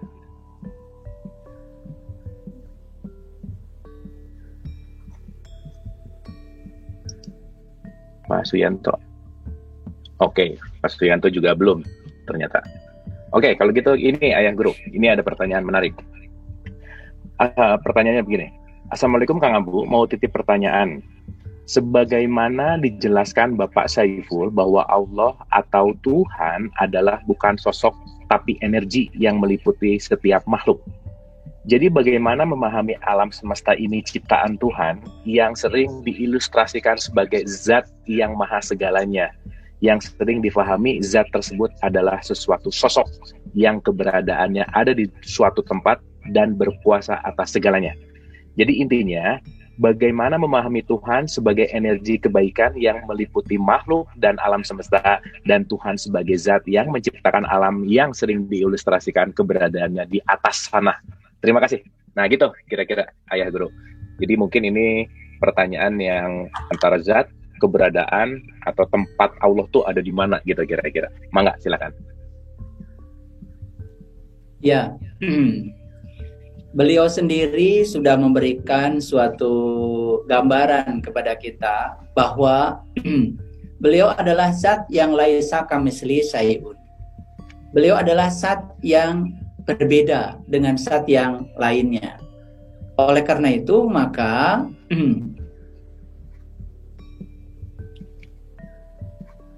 beliau ini tidak terkungkung oleh konsep ruang dan waktu.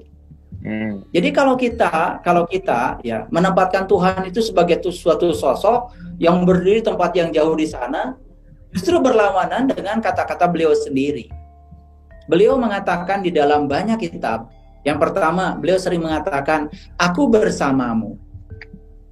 Aku bersamamu, bahkan lebih dekat kepadamu melampaui dekatnya urat nadi lehermu.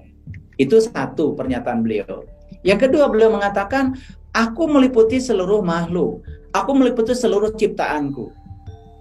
Itu yang kedua. Yang ketiga, beliau sendiri mengatakan, ya, aku yang nyata, aku yang goib. Aku yang nyata, aku yang goib. wal awalu wal akhiru wa dhahiru wal batin. Aku yang awal, aku yang akhir, aku yang nyata, aku yang gaib. Jadi banyak sekali sebetulnya ya statement-statement dalam kitab suci yang perlu oleh kita bukan sekedar dipahami, tapi dialami.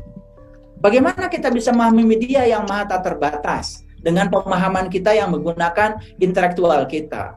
Untuk bisa yang menyelami keberadaannya, justru kita harus menggunakan kesadaran yang ada pada diri kita. Kesadaran itu adalah inti dari kecerdasan.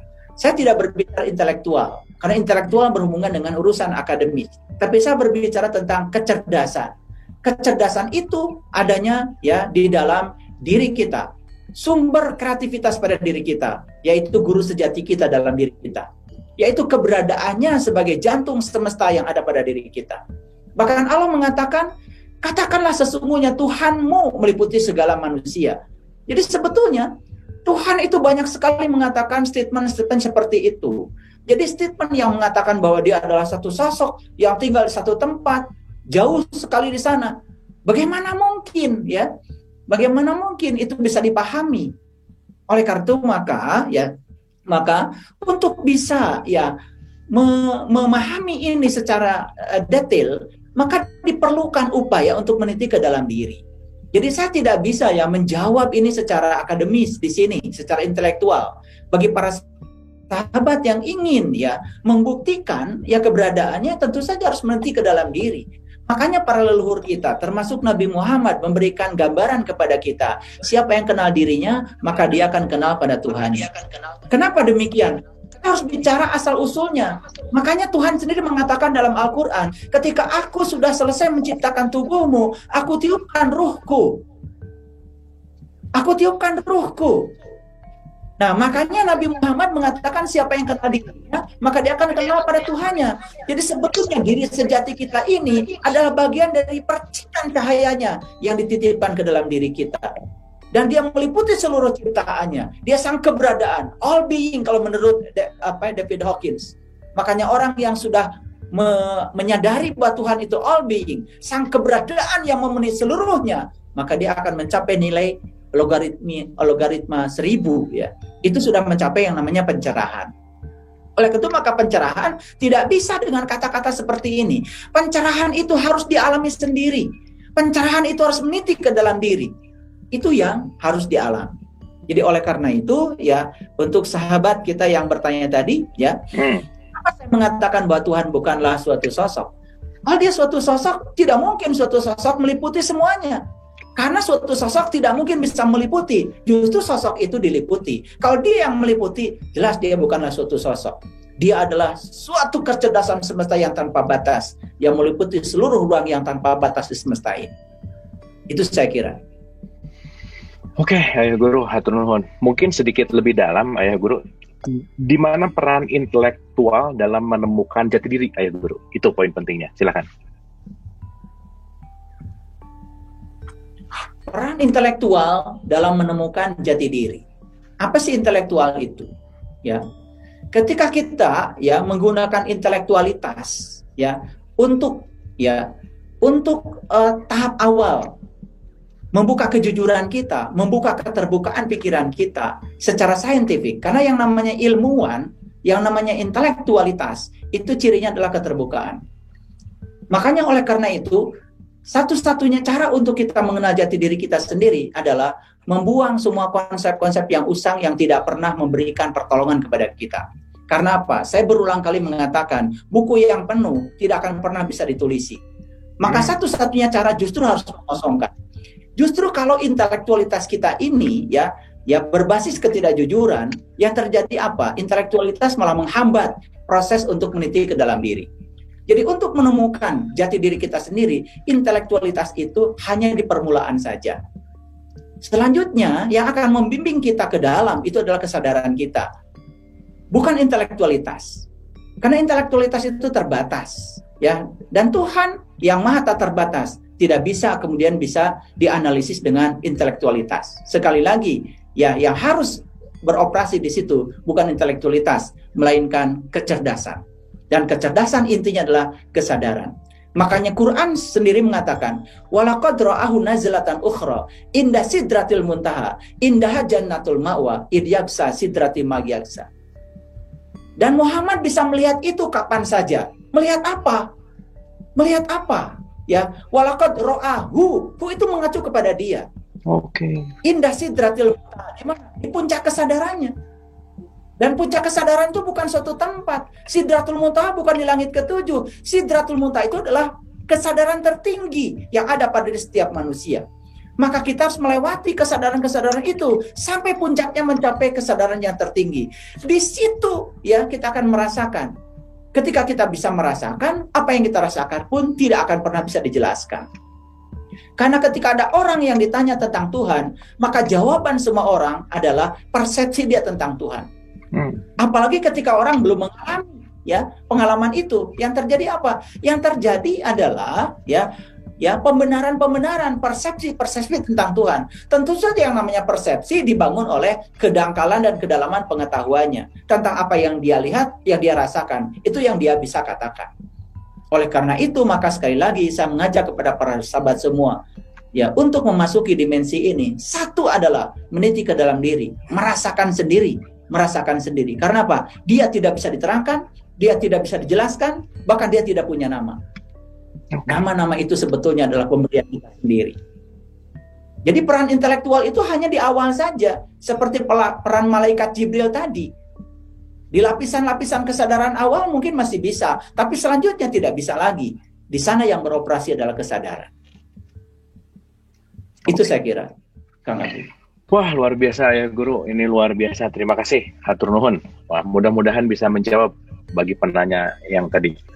Berikutnya ya Guru, dikatakan tadi jika ingin mencari jawaban sejati adalah meniti ke dalam diri. Bagaimana fungsi dan peran doa kita kepada Allah agar kita mendapatkan petunjuk? Apakah doa itu akan membawa kita masuk ke dalam dan bagaimana caranya? Gitu kira-kira ya Guru, silakan.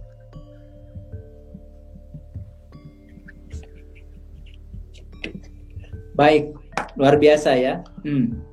Bagaimana fungsi doa dalam rangka mengantarkan kita untuk menemukan sejati diri kita?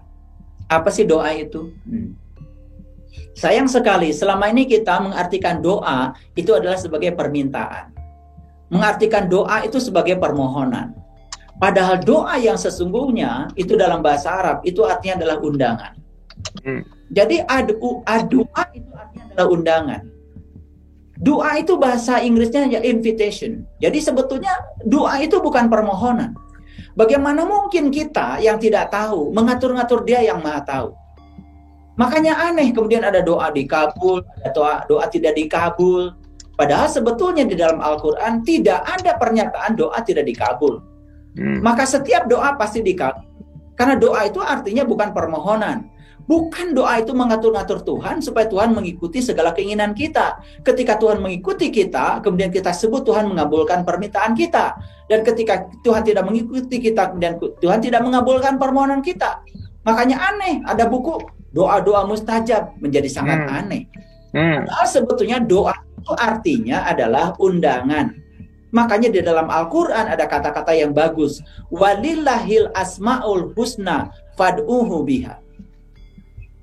Nah sayang sekali ini diartikan ya Allah pemilik segala Asmaul Husna dan memintalah dengan Asmaul Husna.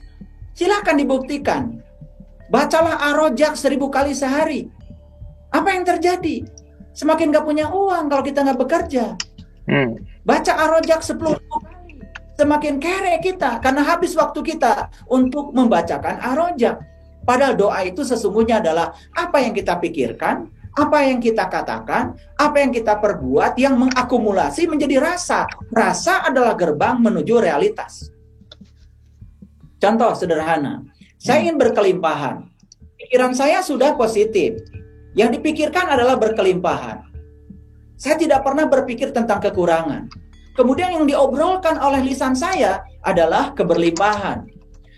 Kalau kita hanya memikirkan dan membicarakan tapi tidak melakukan upaya untuk keberlimpahan, dagang enggak, kerja enggak, bisnis enggak, apakah rasa kita akan ada di rasa yang frekuensinya sesuai dengan kenyataan? Saya kira tidak. Tidak mungkin itu terjadi. Makanya pikiran, kata-kata, dan perbuatan itu harus membangun rasa. Rasa yang sesuai dengan frekuensi yang kita mau. Disitulah realitas akan terjadi. Jadi puncaknya doa itu sebetulnya adalah rasa. Nah, sekarang dikembalikan lagi kepada pertanyaan tadi. Bagaimana dengan fungsi doa? Apa sih doanya? Doa di dalam Al-Quran itu sudah cukup. Yang kita baca dalam surat Al-Fatihah. Nah, diberikan nikmat. Siapa yang diberi nikmat oleh Allah? Di Quran dijawab, para nabi, para siddiqin, para syuhada, dan para sholihin. Itulah 4 golongan yang. Jadi sebetulnya ketika kita ya minta ditunjukkan ke jalan yang diberi nikmat, itu adalah ditunjukkan ke jalannya para nabi, para siddiqin, para syuhada, amal soleh. Baca Quran surat Al-Kahfi. Amal soleh itu adalah cara untuk menemui Tuhan. Jadi artinya tetap saja kita harus mengakses kebenaran sejati yang ada pada diri. Oleh karena itu, maka masalah yang sedang kita hadapi, maka Tuhan akan membimbing kita. Jadi sekarang lihat saja Quran surat Al-Ankabut ayat yang ke-5. Allah mengatakan, "Man kana yarju liqa Allah fa inna ajalallahu la'at." Barang siapa yang berharap jumpa dengan Allah, menunjukkan jalan untuk menuju itu. Saya kira itu. Terima kasih. Oke, luar biasa ya Guru, hatur nuhun. Jadi poinnya bukan hanya dibicarakan, bukan hanya ucap-ucapkan, tetapi semuanya diakhirkan sesuai dengan kehendaknya gitu ya Ayah Guru ya. Kembali kepada ikhtiar kita juga di dalamnya ada di situ gitu. Oke, hatur nuhun Ayah Guru, hatur nuhun. Oke, ini ada pertanyaan berikutnya. Bagaimana cara masuk ke fase no mind? Di mana tadi Ayah Guru mengatakan bahwa masuk ke dalam ruang ke dalam hening adalah no mind. Bagaimana pikiran kita ini di off-kan gitulah kira-kira Ayah Guru. Silakan.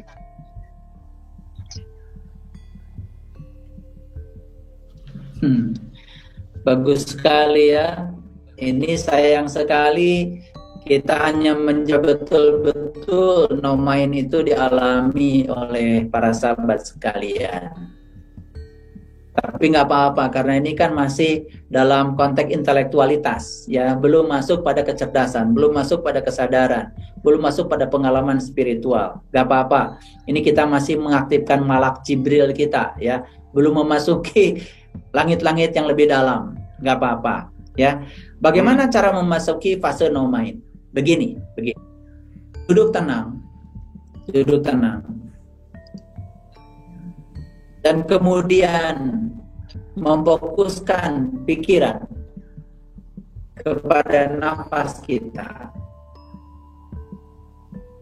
Coba aja sekarang dirasakan dulu. Duduk tenang, ya. Kemudian memfokuskan pikiran pada nafas. Mungkin awal-awal agak kesulitan. Dan kalau pikiran itu memikirkan apapun, itu jangan dilawan. Karena ternyata ya perlu waktu untuk membiarkan pikiran ya bekerja. Jangan pikiran itu terus diperhatikan dari luar dan tidak dihakimi, tidak dilawan, biarkan saja. Karena pikiran itu persis seperti anak kecil. Karena kalau anak kecil yang sedang menggunakan mainan, kalau mainannya diambil oleh kita, maka pasti akan marah. Tapi kalau diganti dengan mainan yang lain, mungkin tidak, membuat agar pikiran hadir di sini, saat ini, sekarang. Karena ketika pikiran dihadirkan, ya, difokuskan pada nafas, maka pikiran ini tidak terlempar ke masa lalu, tidak terlempar ke masa depan. Nah, selanjutnya, biarkan pikiran itu memikirkan apapun. Tidak usah dikomentari, tidak usah dihakimi, biarkan saja. Kita keluar dari situ menjadi penonton. Kita sedang menonton pikiran kita sendiri. Percayalah sama saya. Sampai suatu saat, ya, kita akan melihat seakan-akan kita sedang melihat video itu. Sedang melihat film tentang pikiran kita. Sampai suatu saat film itu tidak ada lagi. Nah, ketika film itu sudah tidak ada lagi, pada saat itulah pikiran sudah terlampaui. Itu yang disebut dengan no mind. Itu yang sebenarnya. Jadi sebetulnya kalau ada orang yang ngomong, jangan pakai pikiran itu omong kosong. Belum mengerti teknik meditasi. Justru untuk memasuki no mind, itu syaratnya menggunakan mind. Bagaimana kita bisa melampaui kata-kata kalau tidak menggunakan kata-kata? Misalkan saya ngasih afirmasi dalam meditasi. Saya menyampaikan dengan kata-kata awalnya. Kata-kata terus. Sampai suatu saat ketika sudah memasuki alam ketenangan, dia sudah tidak mendengar kata-kata saya lagi. Dan saat itu sudah melampaui kata-kata, memasuki keheningan. Dan saat itu saya tidak perlu berkata-kata lagi. Jadi kata-kata justru digunakan untuk melampaui kata-kata. Jadi ya, pikiran kita ini ya, tonton saja oleh kita seperti kita nonton film. Jangan dihakimi, jangan dikomentari, jangan dilawan. Biarkan saja. Sampai suatu saat kita akan melihat bahwa diri kita bukan pikiran lagi. Saat kita sudah menyaksikan diri kita bukan pikiran lagi, itu yang namanya no mind. Dan saat itulah kita sedang memasuki keheningan. Disitulah kesadaran akan muncul. Saya kira ini perlu praktek ya, Kang Abu. Tidak bisa, tetapi kalau mau mencoba ya silahkan ya. Tetapi mungkin kalau tidak dibimbing agak sulit ya. Harus langsung ya, Ayah Guru ya? Ya. Ya, oke. Hatur nuhun, Ayah Guru. Mudah-mudahan sangat menjawab. Itu jelas sekali yang disampaikan oleh Ayah Guru, itu jelas banget. Dan memang nggak ada sih, nggak bisa kalau hanya diucapkan atau kita belajar online gini. Dan memang harus tatap muka gitu ya, Ayah Guru ya. Mudah-mudahan nanti ada kesempatan. Amin. Oke, Ayah Guru, ini ada pertanyaan berikutnya. Oke, nah ini Ayah Guru ada pertanyaan begini. Berkaitan dengan pernyataan Ayah Guru bahwa hiduplah satu hari, dan ada kata-kata di dalam Al-Quran, wal asri, demi masa. Bolehkah mendapatkan penjelasan tentang apa itu waktu, apa itu masa gitu, Ayah Guru? Mangga.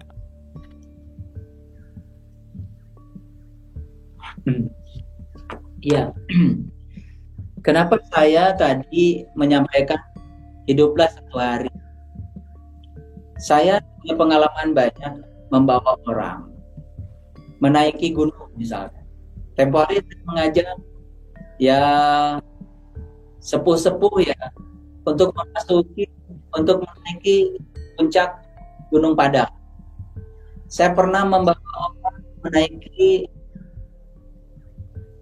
Jabal Nur, Gua Hiro. Saya pernah membawa orang menaiki Bukit. Ya. Saya perhatikan orang-orang yang tidak sampai ke adalah orang-orang yang pada saat dia itu berada di bawah puncak, lihat semua tangga. Maka di sini ada pikiran yang berat. Waduh, makanya sebanyak itu. Makanya ketika saya bawa Pak Sepuh ke puncak gunung Padang, saya tidak bilang kalau tangga Gunung Padang itu 378. Tidak bilang. Itu baru saya bilang setelah selesai menaiki puncak. Saya cuma bilang, naiki saja setiap tangga, satu tangga. Jangan memikirkan tangga yang lain. Ternyata semuanya lulus dan bisa naik ke atas itu dengan selamat. Padahal 378 tangga. Ada yang mengatakan pada saya belum pernah menaiki tangga sebanyak itu. Tapi kok di sini saya bisa? Ilmunya apa? Ilmunya sederhana. Karena kita hanya memikirkan satu tangga. Hidup itu saat ini, di sini, sekarang. Saya sering mengajarkan kepada jamaah saya, Hidup itu sehari-sehari aja. Tuntaskan hari ini, baru besok memikirkan hari esok. Gak usah memikirkan hari esok. Totalitas saja hari ini. Karena apa? Totalitas hari ini menentukan totalitas hari itu yang dimaksud oleh saya. Jadi hidup itu sehari saja. Bahkan kalau di saya ada latihan tidak bereaksi 24 jam. Jadi apapun yang terjadi dalam kehidupan, jangan bereaksi. Saya bilang tidak bereaksinya nggak usah 1 minggu, cukup 24 jam. Baru besoknya saya beritahu lagi, jangan bereaksi lagi 24 jam. Ternyata menjadi kebiasaan. Itu supaya gampang saja. Karena target itu bukan untuk dicapai.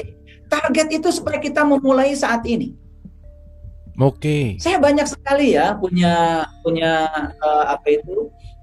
jamaah yang bekerja di bank misalkan, ya, yang kemudian nanti target dalam 1 semester harus menyalurkan kredit sekian miliar. Saya bilang target itu udah lupakan saja.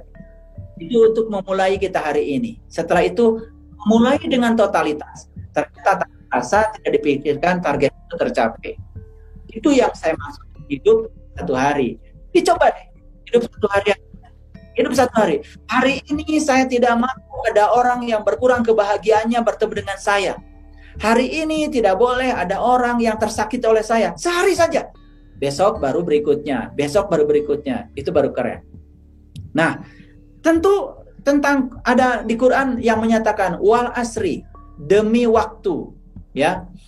Jadi masa dan waktu itu sebetulnya adalah istilah yang sama kalau menurut saya. Sebetulnya kalau di fisika ya masa itu berhubungan dengan kilogram, kalau waktu dengan detik. Sebetulnya yang paling tepat itu digunakan adalah time, digunakan tuh waktu, second, ya, menit, ya, hour, ya, yang digunakan itu adalah waktu. Jadi sebetulnya wal asri itu demi waktu. Kenapa kemudian Tuhan kok begitu luar biasa sampai bersumpah demi waktu? Siapa waktu itu? Bagi saya waktu itu adalah beliau sendiri. Oke.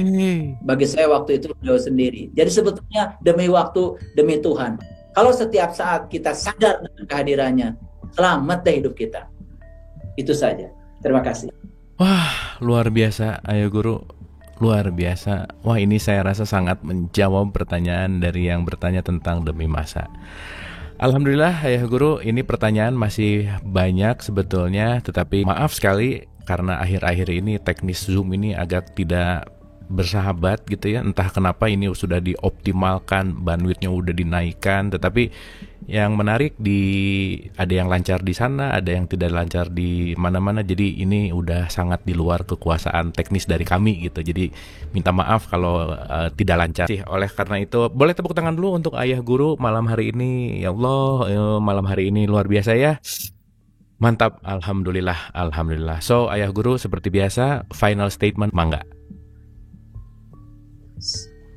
Baik para sahabat sekalian, saya tadi menjelaskan tentang fenomena anti. Artinya, di setiap segala hal itu pasti ada antinya. Waktu pasti ada anti waktu.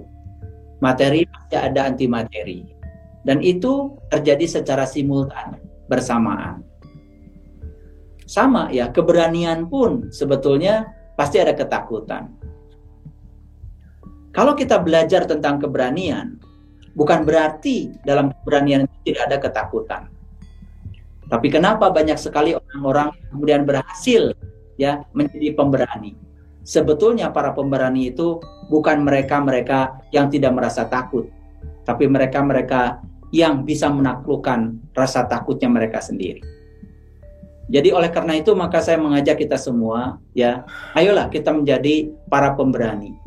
Bukan berarti para pemberani itu tidak punya rasa takut, tetapi para pemberani adalah mereka yang bisa menaklukkan rasa takutnya sendiri. Menjadi orang asing, ya itu perlu keberanian. Keluar dari kerumunan domba perlu keberanian. Menjadi singa perlu keberanian. Spiritual adalah urusan pribadi, urusan individu antara kita dengan Tuhan. Oleh karena itu, mari kita punya keberanian untuk bersikap agar kita lepas dari segala dogma, agar kita bisa menemukan jati diri kita sendiri, yang pada akhirnya kita akan bisa memenuhi ayat innalillahi wa inna ilaihi raji'un. Itu saya kira. Terima kasih. Hatur nuhun teman-teman ya Bunda dan Bapak, boleh tepuk tangannya, luar biasa. Innalillahi wa inna ilaihi raji'un. Dan itu juga mungkin apa yang kita rasakan, kendala apapun semua ini juga bagian dari ya. Mudah-mudahan ini adalah, kalau tadi cerita gunung padangnya Pak Saiful Karim, satu tangga demi satu tangga, belajar untuk hari ini, detik ini. Dan yang paling berkesan dari pertemuan hari ini adalah ngapain gitu kita cari tujuan hidup, karena kita sudah hidup gitu. Dan inilah tujuan kita, hidup ini adalah tujuan. Mari kita nikmati hidup, belajar untuk melepaskan kecemasan, belajar untuk selalu ada di saat ini, detik ini, present, right here, right now. Terima kasih.